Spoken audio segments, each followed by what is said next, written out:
Welcome to South Central Regional Library's Safe Inside Your Walls programming, supported by Safe at Home Manitoba.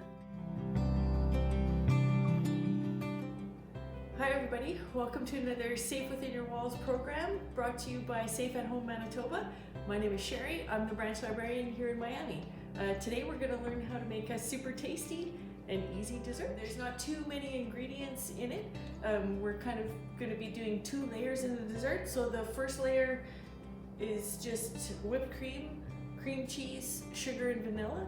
And the second layer is going to be a chocolate ganache. So that's just your choice, milk or dark chocolate. More cream, just what we need. And then we're going to top it with some kind of nuts. You could use any kind of bottom. So if you wanted to use a cheesecake bottom, or shortbread, or even cookies, you could use that. We're going to use pre-cooked tartlet shells. We got a bit lazy today, so we just bought a frozen package, but obviously if you made them from scratch, they'd be better. Okay, so the first step you'll need is whatever you want to use for your base. Like I said, I'm going to use these pre-cooked tart shells. So we cooked them up earlier this morning and let them cool. Whatever you use for your base, you'll want to make sure it's cool before you start. Okay, first thing we'll do is take our pack of cream cheese. If you're smart and smarter than me, you'd have taken it out of your fridge a couple hours earlier so it would be nice and soft. We're going to use the whole package. Okay, so I've got my package of cream cheese in the bowl. I'm going to add probably about maybe a teaspoon of vanilla. It's kind of to taste. And now I'm going to add some sugar. You'll want probably a little more sugar if you're using dark chocolate than light chocolate, or if you like your stuff really sweet. I'm going to start off with, I don't know, maybe a tablespoon of sugar and see how that tastes. So once you have everything in your bowl, we're just going to whip it until it's all combined. All right, I'm just going to scrape down my sides a little bit here and see how my texture is. You want it as light and as fluffy as you can get it. I'm going to give it a couple shots more.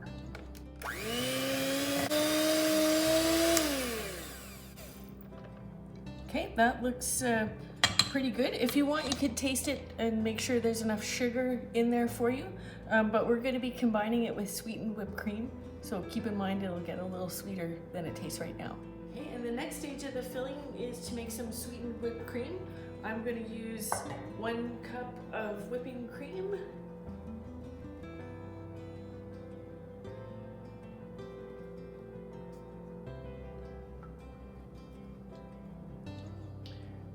You can use regular sugar or icing sugar. I've got regular sugar, so maybe about, I don't know, 3/4 of a tablespoon or so. Tiny shot of vanilla. You could also flavor the whipped cream if you have flavorings you like more than vanilla, like some kinds of liqueurs would maybe be really nice, or even cinnamon or similar. So now I'm just going to whip the cream into stiff peaks.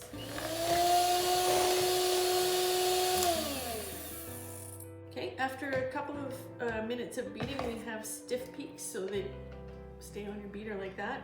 I guess the only worry is don't overbeat. You could end up with a bowl of butter. So now what we're gonna do is mix those 2 bowls together. All right, so I've got my whipped cream to stiff peaks.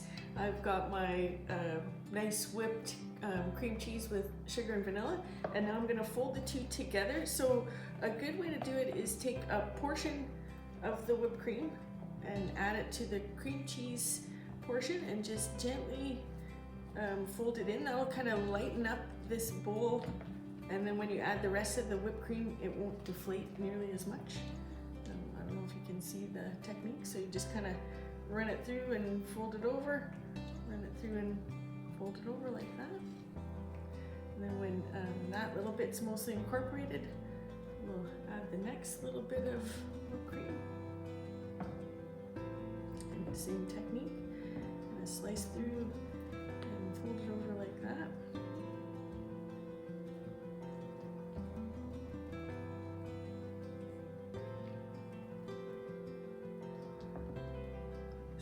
and now I'm just going to add the last little bit of my whipped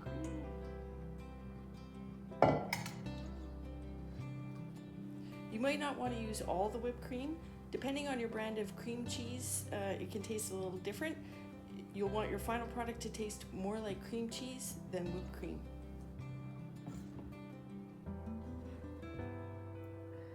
And there, when it's done, you should have a nice, thick, fluffy, cream cheesy whipped cream. Okay, our next step, I think, is to fill the pre-baked pie shells with our whipped cream cheese filling. It does have to cool before our next step to firm up a little bit in the fridge.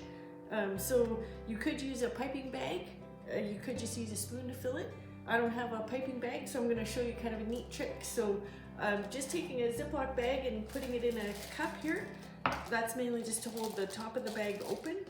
And I'm going to take some of my filling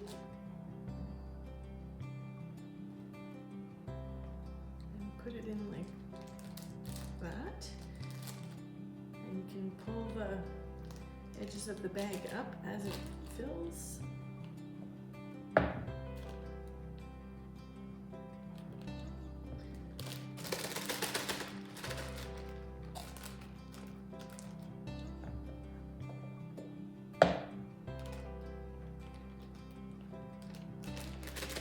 And then I'm just going to shake it down to the bottom and close it.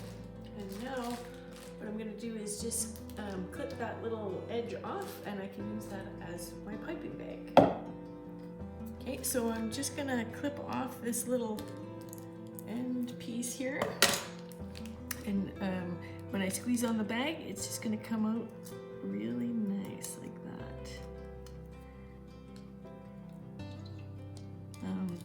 If you wanted to add some goodies at this stage, it'd be nice. You could do a little partial layer like this, and then add a little tablespoon of jam, and then top it off again. I'm just gonna do some plain ones so you can see, and I'm filling them almost to the top. There's going to be a chocolate layer on top after this, so keep that in mind. You don't want it spilling over the top of your tart shell. There's also one size smaller tart shells than these. You may actually want those. This is an incredibly rich dessert.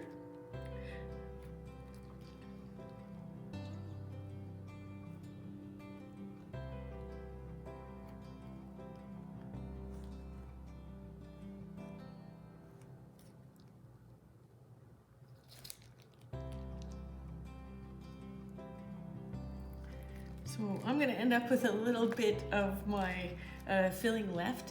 It's super yummy just to eat a little bit off a spoon, but it also makes a really nice dip. If you had like, say, apple slices or similar, you could use that to dip. It'll also last in the fridge for a day or two, but keep in mind it's mostly fresh cream.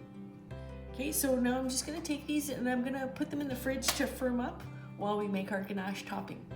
Ganache is basically really nice chocolate and cream heated up and melted together. So you have a choice. You can use just baker's chocolate. If you had a really nice solid chocolate bar, traditionally it's done with dark or semi-sweet chocolate. My partner really hates dark chocolate, so I'm going to make some with milk chocolate today. So ganache ratios, it kind of depends how stiff you want your final product. I'm going to go 2 parts cream to 1 part chocolate today. So that'll make it a little softer. I've done 1 to 1, and the problem with that is when you cool it, the chocolate portion gets so hard when you take a bite into it, the whole thing comes off. And I'm hoping if I go 2 to 1, we'll be able to just bite through it. So it's super easy. Maybe I'll do the milk chocolate version first. So I'm just gonna take my bars of chocolate. You could even use chocolate chips.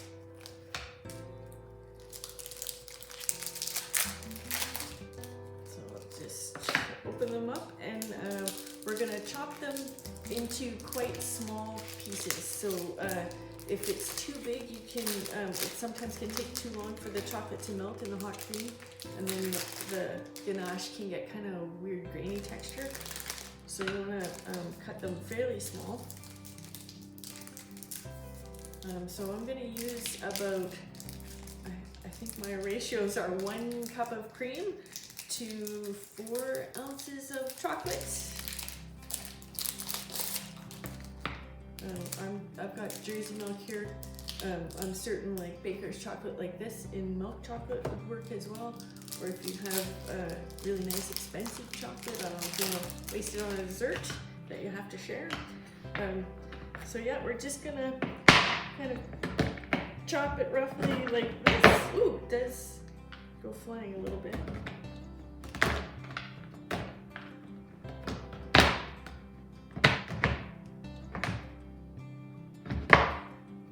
So yeah, that's all it takes. I'm aiming for about chocolate chip piece size.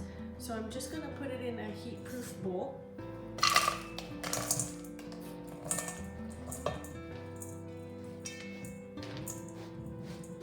Don't waste any. That's the good stuff. And then in a saucepan, I'm going to measure 1 cup of whipping cream.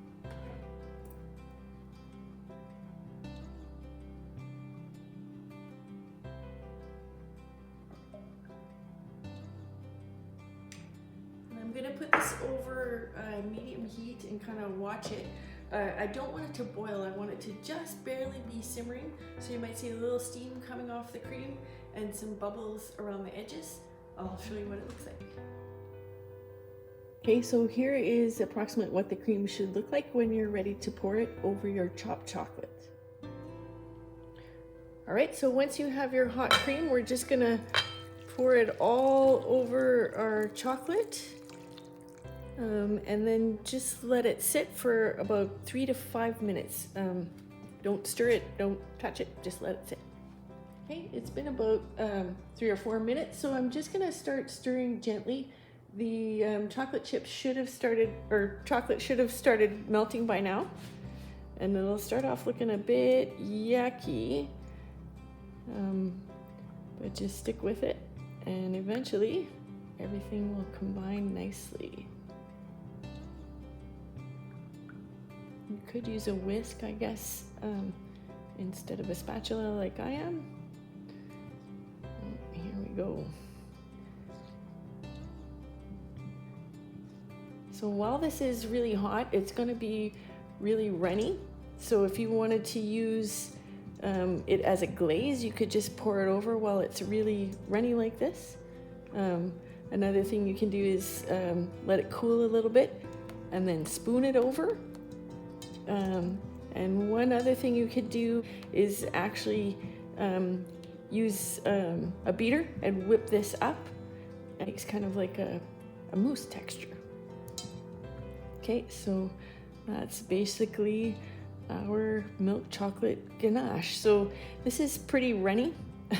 I'm gonna let it cool a little bit before I put it over my filled tartlets. All right, I'm just gonna try covering one. So this is my cooled cream cheese whipped cream concoction, and I'm just gonna try pouring some ganache over while it's really hot, just to see how it goes. You might get a really nice smooth. I may have put a little bit too much cream cheese topping.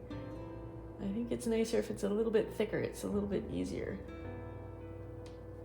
Yeah, so it would look like that, and when you let it cool, the chocolate should harden a little bit. Okay, so as it cools, you'll see it'll start to thicken up. I might have started when it was a little bit too warm because I've already been beating for a couple of minutes. So yeah, if it's taking too long, maybe let it cool a little bit and then continue beating. All right, this after a couple more minutes beating, you can see it's starting to lighten up and thicken up. So yeah, you can go as far as you want on this, depending on how thick. I'm gonna do a few at this stage just so we can see the different textures for the different amount of time of beating.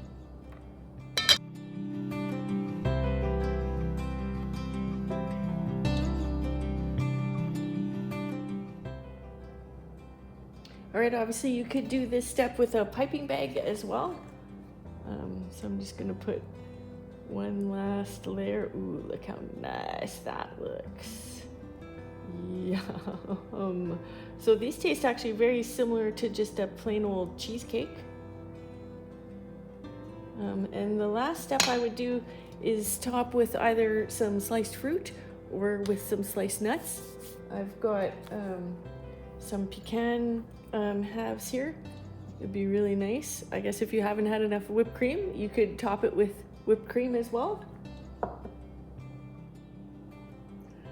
So yeah, that topping is actually the same ingredients. The darkest one on the right is just the melted cream and chocolate when it was freshly melted, still warm.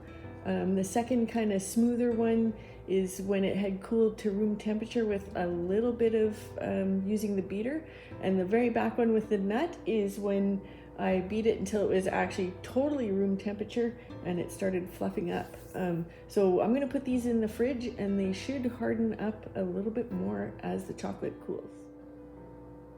I hope you enjoyed learning how to make ganache tartlets today. Stay safe within your walls, Manitoba. Thank you for joining us for this Safe at Home Manitoba production. Stay safe inside your walls.